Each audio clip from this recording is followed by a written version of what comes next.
ওকে, আমাদের অটো এবার যাওয়ার জন্য রেডি হয়ে গেছে। এবার আমি ভাবছি যে অটোর ওপরটা কি ভালো লাগছে, এখানে বসা যাবে কি? এখানে বসা যাবে, এটা ভেঙে যাবে। ওয়েট কিন্তু বেশি নেই। ঠিক আছে, তো চলো এবার অটো নিয়ে বেরোবো। বেরিয়ে আমি ভাবছি যে এবার সকাল গরম তবু চা খাবো। চা এমনিতে খাই না, কিন্তু চা খেতে যাবো। ঠিক আছে, অটো করে। ছেলেরা শুনেছি 2 কিলোমিটার শুধু চা খেতে যায় বাইকে করে, আজকে আমি অটো করে চা খেতে যাবো। ওকে, এখন হচ্ছে আমাদের অটো স্টার্ট হয়ে গেছে। দাদা কি মনে হয় আমি 24 ঘন্টা থাকতে পারবো অটোতে? নিশ্চয়ই নিশ্চয়ই হয়ে যাবে তো? হ্যাঁ ঠিক আছে, দাদা বলে দিয়েছে মানে হয়ে যাবে, কারণ দাদাকেই তো অটোটা নিয়ে থাকতে হবে আমার সাথে। ওরা হেঁটে হেঁটে আসছে।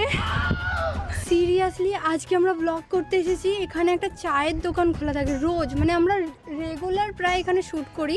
আর এখানে আজকে চায়ের দোকানটা নেই, মানে চায়ের দোকানের কোনো অস্তিত্বই নেই, পুরো ফাঁকা।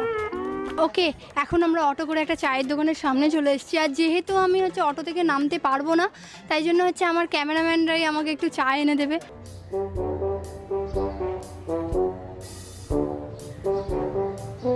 চায়ে मेरे पास मेरे चाय आ गई है।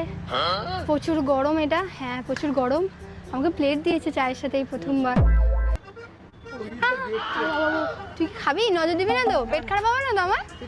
লিটারেলি আমি এই যে অটোটাকে ডেকোরেশন করে এখানে দাঁড়িয়ে আছি, সবাই যারা যারা যাচ্ছে আমাকে দেখে দেখে যাচ্ছে। কি লজ্জা লাগছে, আমি কি বলবো।